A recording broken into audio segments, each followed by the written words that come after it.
আল্লাহর প্যারা জানাজা পড়ানোর জন্য তৈরি হয়ে গেলেন। আসমান থেকে জিবরিল আসবে এবং মুহূর্তে দয়াল নবীর কাছে ধরে বলল, আল্লাহর হাবিব, যেই মহিলা জমিন থেকে বিদায় নিয়ে গেলেন, যেই মহিলা জমিন থেকে চলে গেছে, ওই মহিলার একটার কাম পাওনা জমিনের মানুষ পায়, কিন্তু ওই মহিলার এমন কোন আপনজন নাই, এমন কোন ছেলে মেয়ে আত্মীয় স্বজন নাই যে তার পাওনাটা মিটিয়ে দিতে পারে। যতক্ষণ পর্যন্ত জমিনের পাওনা মিটিয়ে দিবে না, ততক্ষণ পর্যন্ত জানাজার নামাজে শুরু করতে পারবে না। আল্লাহর হাবিব বললেন, এই মহিলার কি কোনো আপনজন নাই বলে নাই নেই, তাও এই মহিলার টাকাটার পরিশোধ কি করবে? হঠাৎ করে জিবরিল আমিন আল্লাহর দরবার থেকে দৃষ্টি করলেন, বললেন, আল্লাহর হাবিব, আপনি কাপ বিলম্ব না করে এই মহিলার জানাজা পড়াই দেন। আল্লাহর হাবিব বললেন, ও জিবরাইল, শোনো, যে একটা হাম পয়সা মানুষ তার কাছে পাবে, টাকা পাবে, এটার পরিশোধ কে করবে? জিবরাইল আমিন বললেন, ও আল্লাহর হাবিব, শুনেন, মহান রব্বুল আলামিন ওই ব্যক্তির মহিলার জিম্মাদার হয়েছে। সুবহানাল্লাহ। আল্লাহ বললেন, ও জিবরাইল, কেন আল্লাহ তার জিম্মাদার হইলেন?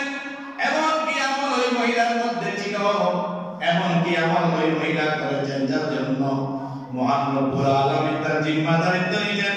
জিবরাইল বললেন, ও আল্লাহর হাবিব, এই মহিলা কোন একটা ইবাদত করতেন, এমন একটা ইবাদতের মধ্যে ছিলেন, যখন সবে বরাত সবে কদর ওই রজনী আসতো, এমন ভাবে সূরা ইখলাস তেলাওয়াত করত, মহান রব্বুল আলামিন কত আসমানে এসে ওই মহিলার কোরআন তেলাওয়াত শ্রবণ করতেন। সুবহানাল্লাহ।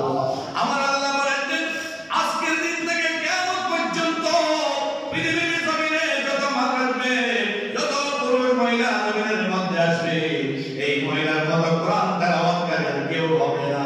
এজন্য আল্লাহ রাব্বুল আলামিন সূরা ইখলাস তেলাওয়াতের বদৌলতে তার ওই প্রাপ্য জিম্মাদার মহান রব্বুল আলামিন নিয়েছেন। কিয়ামতের ময়দানে আল্লাহ রাব্বুল আলামিন তার প্রাপ্য জিম্মাদারের টাকা যে দিরহাম পাই, সেটা কুদরতি হাতে আল্লাহ রাব্বুল আলামিন পরিশোধ করে দিবেন। সুবহানাল্লাহ।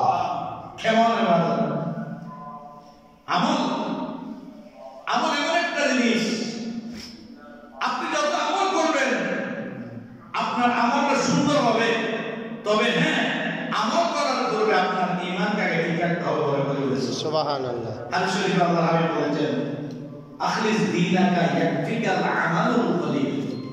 জান্নাতে যাওয়ার জন্য বিশাল আমলের প্রয়োজন হবে না, জান্নাতে যাওয়ার জন্য উহুদ পাহাড় পরিমাণ কোন আমলের দরকার হবে না। আমাদের দেশে বড় বড় পাহাড় আছে, ওই পাহাড় পরিমাণ আমলের দরকার হবে না।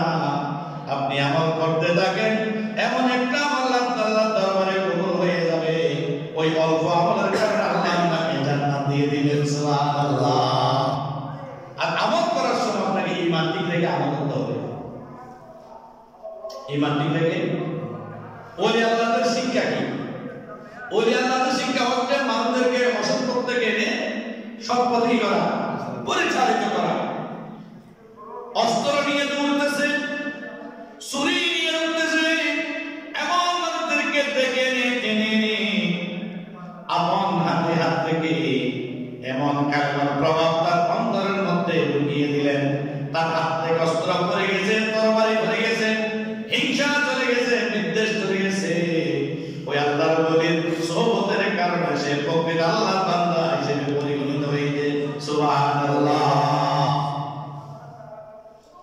আল্লাহর ওলিদের দরবারে আসা মানে অন্তর কলব যেগুলো আমাদের অন্তর রয়েছে সেগুলো কি করা? পরিবর্তন করা। এজন্য আমরা আল্লাহর ওলিদের দরবারে যাই।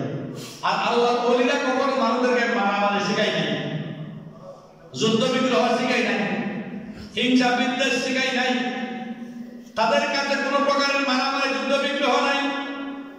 জশ্নে জুলুসের মধ্যে এবছর 80 লক্ষাধিক মানুষের আয়োজন হয়েছে, 80 লক্ষাধিক মানুষ জশ্নে জুলুসের মধ্যে এসেছে, কিন্তু সারা চট্টগ্রামের জমিন কি ছিল? ভরপুর ছিল, মানুষ ভরপুর ছিল।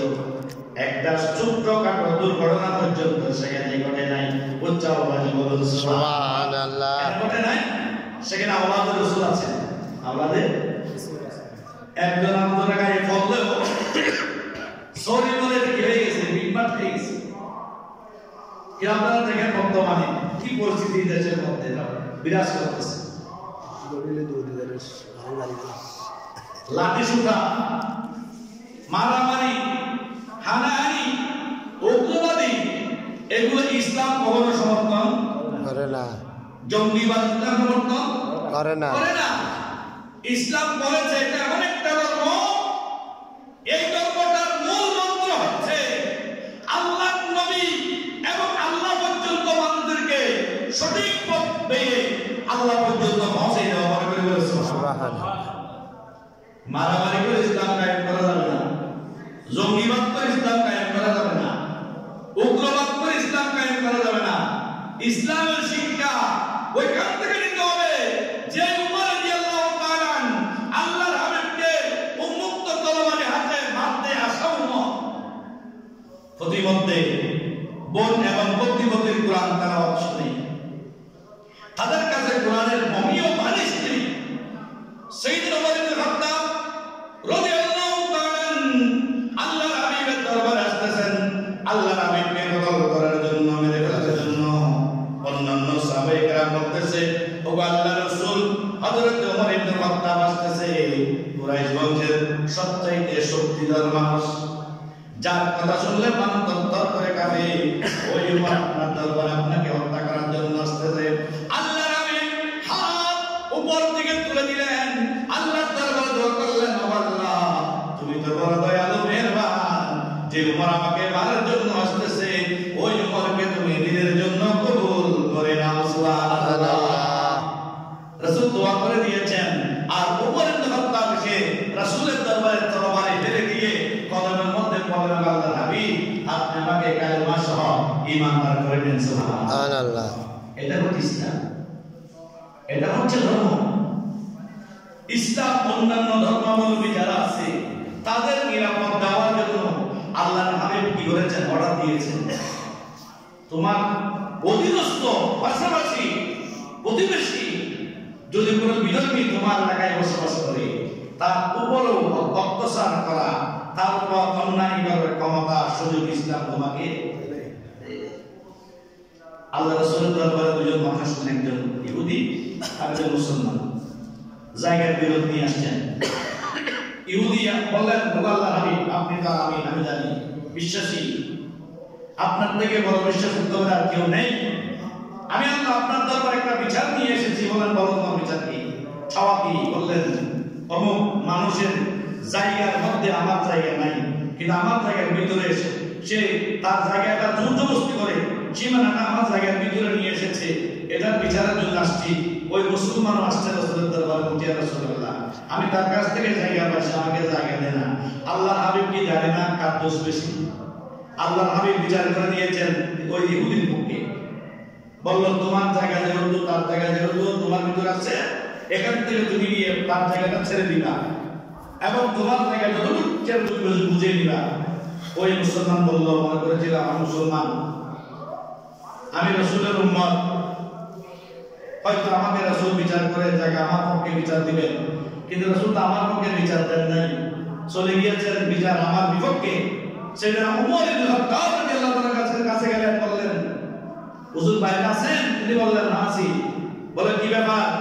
বললেন কোথায় গিয়েছো? বলেন রাসূলের দরবারে গিয়েছিলাম, এই বিচার নিয়ে গিয়েছিলাম, কিন্তু আমার পক্ষে বিচার হয় না, বিচার হয়েছে ইহুদির পক্ষে, আপনার কাছে সেটা নিয়ে এসেছি।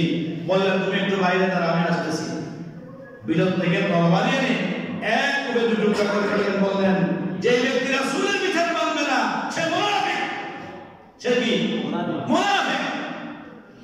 আর মুনাফিকের রাস্তা হচ্ছে ইন্নাল মুনাফিকিনা ফিদ-দারকিল আসফালি মিনান নার, জাহান্নামের সর্বনিম্ন যে জাহান্নাম আছে, অন্যান্য জাহান্নাম তার থেকে ভালো চাই, ওই জাহান্নাম হচ্ছে মুনাফিকের রাস্তা। বড় করে বলেন নাউজুবিল্লাহ। তো রাসূল এমন একটা সিস্টেম করে দিয়েছেন উম্মতের মধ্যে,